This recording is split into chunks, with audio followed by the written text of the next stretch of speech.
গত এক সপ্তাহ হলে পুরো বাংলাদেশ তোলপাড় যে নেত্রকোনা 11 বছরের একটা শিশু সে গর্ভবতী হয়েছে অন্তঃসত্ত্বা। এই মেয়েটিকে পরীক্ষা করে দেখা যাচ্ছে পেটের মধ্যে 6 মাসের সন্তান। 11 বছরের একটা শিশু মেয়ে, ও নিজেই তো শিশু, নিজেই বাচ্চা, আবার তার পেটের মধ্যে 6 মাসের সন্তানের শিশু।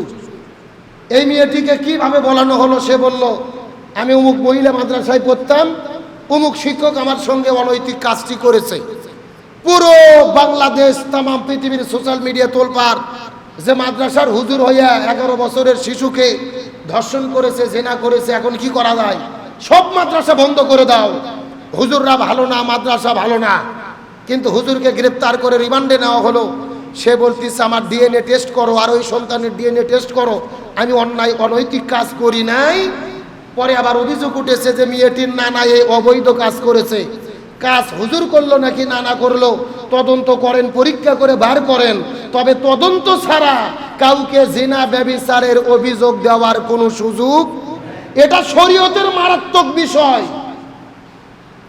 আপনি যে কাউকে জিনার অভিযোগ দিতে পারবেন না, আর জিনার অভিযোগ দিয়ে যদি প্রমাণ পেশ করতে না পারেন, ইসলাম আপনাকে শাস্তি নির্ধারণ করেছে। সূরা আন-নূরের 4 নম্বর আয়াত, সূরা আন-নূর আয়াত নম্বর কত?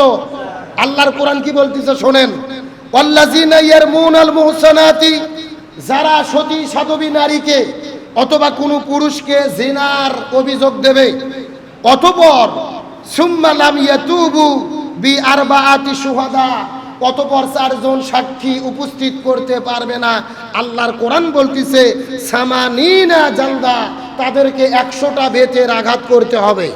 কয়টা বেতের আঘাত? আপনি অভিযোগ দিয়েছেন যে উমুক হুজুর জিনা করছে, ভালো অভিযোগ দিয়েছেন, সাক্ষী লাগবে কয়টা? 4 সাক্ষী দিয়ে যদি প্রমাণ পেশ করতে না পারেন, আপনাকে 80টা বেত মারতে হবে, শরীয়তের বিধান।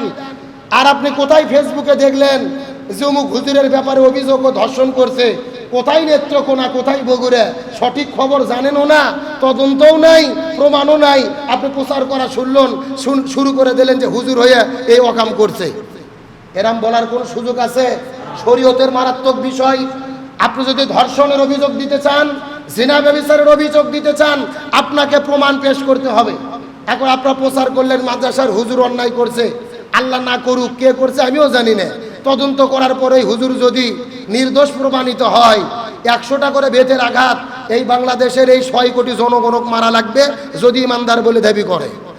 কতক্ষণ না গে শরীয়তের বিষয় অত 4টিখানি নয়। এক জায়গায় এক মহিলা ধর্ষিতা গর্ভবতী অভিযোগ দিল যে মসজিদের ইমাম করছে অন্যায়। পরে তদন্ত করে দেখা গেল মেয়েটির ভাইয়ের সাথে, ওই মেয়েটির নিজের ভাইয়ের সাথে অনৈতিক সম্পর্ক, অবৈধ সম্পর্ক। এই জন্য আজগবি একটা অভিযোগ পাওয়ার পরে যে কারো বিরুদ্ধে জেনার অভিযোগ দেওয়া যাবে। আবার একটা মাদ্রাসার হুজুর অন্যায় করলে কি অভিযোগ? বলে মাদ্রাসা বন্ধ করে দাও। আচ্ছা বলেন তো, স্কুলের মধ্যে ধর্ষণ হয় কি হয় না? কলেজে ধর্ষণ হয় কি হয় না? স্কুলে ধর্ষণ হলে কেউ স্কুল বন্ধ করতে চায় না, কলেজে ধর্ষণ হলে কলেজ বন্ধ করতে চায় না। কিন্তু কোনো মাদ্রাসায় কোনো যদি ছোটোখাটো ঘটনা ঘটে যায়, সাথে সাথে বলে মাদ্রাসা বন্ধ করো। তার মানে এদের টার্গেটই হলো এই জমিন থেকে ইসলামকে নির্মূল করে দেওয়া। মাদ্রাসা বন্ধ করা সমস্যার সমাধান নয়। এখন মাদ্রাসায় অন্যায় হয়েছে, মাদ্রাসা বন্ধ করলেন।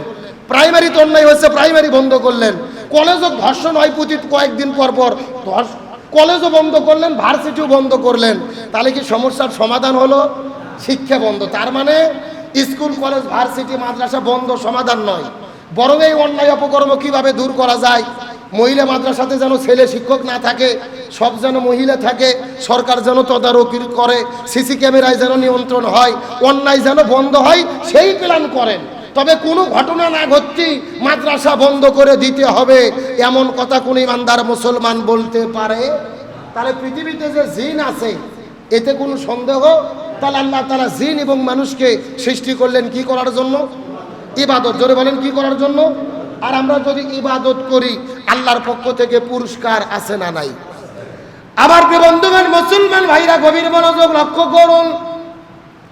আমরা যদি ইবাদত করতে পারি, বন্দেগী করতে পারি, আল্লাহর সন্তুষ্টির জন্য যদি ইবাদত করতে পারি, আল্লাহ তাআলা আমাদেরকে কি পুরস্কার দেবেন?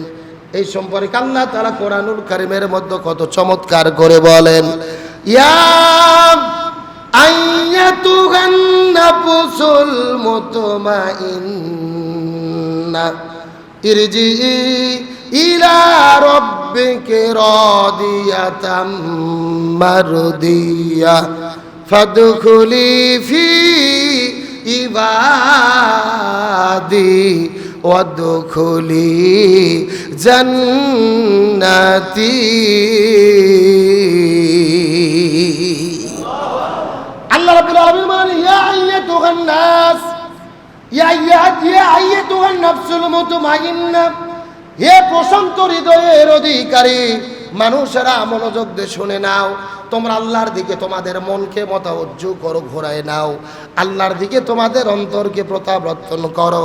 ফাদখুলি ফি ইবাদি, আর তোমরা ইবাদতের মধ্যে দাখিল হয়ে যাও, আল্লাহর ইবাদত করো, আল্লাহর দাসত্ব করো, আল্লাহর গোলামি করো। যদি তোমরা আল্লাহর গোলামি করতে পারো, আল্লাহ তাআলা বলেন ফাদখুলি ফি ইবাদি, যারা আল্লাহর ইবাদত করবে, ওয়াদখুলি জান্নাতি, তারা সাথে সাথে আল্লাহর জান্নাতের মেহমান হয়ে যাবে। ফাদখুলি ফি ইবাদি ওয়াদখুলি জান্নাতি, আল্লাহ বলতেছে যারা আমি আল্লাহ আমার ইবাদত করবে তারা জান্নাতের মধ্যে প্রবেশ করবে। তাহলে বোঝা গেল ইবাদতের পুরস্কার কি? জান্নাত। সবাই বলেন ইবাদতের পুরস্কার কি? এখন বলেন তো আমরা সবাই জান্নাত পেতে চাই কি চাই না? জান্নাত যদি পেতে চাই ইবাদত করতে হবে কার? আর আল্লাহর ইবাদত গত জুমায় আলোচনা করেছিলাম, ইবাদত কয় প্রকার? সবাই একটু কথা বলেন। 1 নম্বর ব্যক্তিগত ইবাদত, 2 নম্বর পারিবারিক ইবাদত, 3 নম্বর সামাজিক ইবাদত, 4 নম্বর রাজনৈতিক ইবাদত, 5 নম্বর অর্থনৈতিক ইবাদত। ব্যক্তিগত ইবাদত কি, পারিবারিক ইবাদত কি, সামাজিক ইবাদত কি, গত জুমায় আমি আপনাদের মধ্যে বিস্তর আলোচনা করেছি। 4 নম্বর হলেন রাজনৈতিক ইবাদত। কি নাম বললাম? রাজনৈতিক ইবাদত কাকে বলে? আলালাহুল খলকু ওয়াল আমর, জমিন যার আইন চলবে। জোরে বলেন জমিন যার আইন চলবে। আল্লাহর জমিনে আল্লাহর কোরআনের আইন দিয়ে জমিন পরিচালিত করতে হবে। ব্যক্তি, পরিবার, সমাজ, রাষ্ট্র, রান্নাঘর থেকে শুরু করে সংসদ ভবন পর্যন্ত, জন্ম থেকে শুরু করে মৃত্যু পর্যন্ত সকল অবস্থায় হুকুম চলবে কার? আরো জোরে বলেন আইন চলবে কার?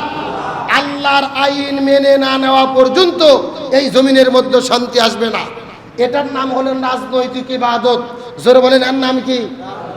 আবার অনেকের মনে কিন্তু প্রশ্ন জাগে যে হুজুর রাজনীতির ভেতরে আবার ইবাদত ঢুকলো কেমনে?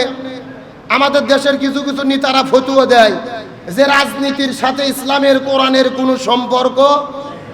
যারা বলে রাজনীতির সাথে কোরআনের কোনো সম্পর্ক নাই, আমি মনে করি এদের সাথে কোরআনের কোনো সম্পর্ক।